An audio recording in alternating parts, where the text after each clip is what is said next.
వసంత పంచమి అంటే ఏమిటి? వసంత పంచమి అంటే వసంత ఋతువులో వచ్చే పంచమి కాదు, మాఘమాసంలో వచ్చే పంచమి. ఇక్కడ వసంత అంటే పండగ, పర్వదినం అని అర్థం. ఒక పంచమిని పర్వదినంగా జరుపుకుంటున్నాం, పండగగా జరుపుకుంటున్నాం. అది ఎప్పుడు అంటే మాఘమాసంలో. అలాగే దీనిని శ్రీ పంచమి అని కూడా పిలుస్తారు. హిందూ మతంలో ముఖ్యంగా ఉత్తర భారతదేశంలో, అలాగే నేపాల్, బంగ్లాదేశ్లో ఈ పండుగను పెద్ద ఎత్తున జరుపుకుంటారు.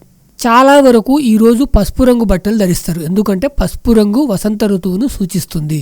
మీరు అబ్జర్వ్ చేసినట్లయితే మాఘమాసంలో ఎక్కడ చూసినా చెట్లన్నీ కొత్త చిగురులతో, పసుపు పచ్చ వర్ణంతో కనిపిస్తాయి.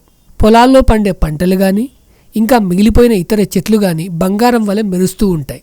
అట్ ద సేమ్ టైం గోధుమ మరియు బార్లీ పంటలు ఇప్పుడే చేతికి వస్తాయి. అలాగే ఈ మాసంలో ఎక్కువగా సీతాకోక చిలుకలు మరియు తుమ్మెదలు కనిపిస్తూ ఉంటాయి. మాఘమాసంలో పంచమి తిథి అనగా 5వ రోజు. ఆ 5వ రోజు అయిన ఈ వసంత పంచమి రోజున సరస్వతీదేవితో పాటు విష్ణువు మరియు కామదేవుడిని పూజిస్తారు. ఒకసారి వసంత పంచమి పురాణ కథ చూసినట్లయితే బ్రహ్మదేవుడు సరస్వతీదేవిని సృష్టించడం. ఉపనిషత్తుల ప్రకారం బ్రహ్మదేవుడు సృష్టిని సృష్టించినప్పుడు అతను చుట్టూ నిశ్శబ్దం మరియు నిస్సారత ఉన్నట్లు గమనించాడు.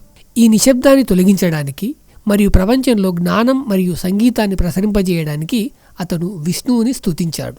విష్ణుదేవుని ఆహ్వానంపై ఆదిశక్తి దుర్గామాత ప్రత్యక్షమై ఆమె శరీరం నుంచి ఒక దివ్య తేజస్సు వెలువడింది. ఆ తేజస్సు 4 చేతులతో ఒక అందమైన దేవిగా ప్రత్యక్షమైంది.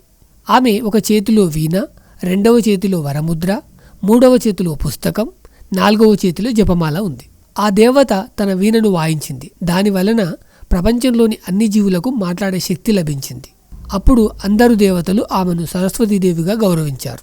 ఆదిశక్తి దుర్గామాత బ్రహ్మదేవుడి దగ్గరికి వచ్చి, లక్ష్మీదేవి విష్ణువు శక్తిగా, పార్వతీదేవి శివుని శక్తిగా ఉన్నట్లే సరస్వతీదేవి మీ శక్తిగా ఉంటారు అని చెప్పింది. ఈ వసంత పంచమి రోజు సరస్వతీదేవి జన్మించింది కాబట్టి ఈ పండుగను సరస్వతీదేవి పండుగగా భావిస్తారు. అంటే జ్ఞానం మరియు విద్యకు సంబంధించిన పండుగ. అందుకే ఈ రోజున విద్యార్థులు, ఉపాధ్యాయులు, కవులు, కళాకారులు సరస్వతీదేవిని పూజిస్తారు. చాలా వరకు అన్ని పాఠశాలల్లో కూడా విద్యార్థులందరూ సరస్వతీదేవి వ్రతం చేసి పూజిస్తారు. ఇది చాలా స్కూళ్ళల్లో జరుగుతుంది. ఇంకా చాలామంది పిల్లలకు అక్షరాభ్యాసం కూడా ఈరోజే చేయిస్తారు.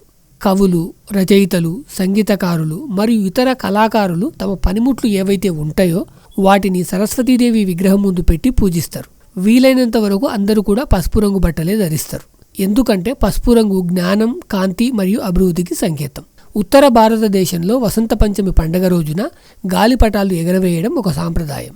ఇది ధార్మిక కారణం కాకపోయినా గాలిపటాల సాంప్రదాయం ప్రాచీన చైనా నుంచి ప్రారంభమై కొరియా మరియు జపాన్ ద్వారా భారతదేశానికి వచ్చింది. వసంత పంచమి కేవలం ఒక పండుగ మాత్రమే కాదు, ఇది జ్ఞానం, ప్రేమ, శక్తి మరియు వీరత్వానికి ప్రతీక. ఇది మనకు విద్య, భక్తి, స్వాతంత్ర సమరం మరియు సాంస్కృతిక వారసత్వాన్ని గుర్తు చేస్తుంది.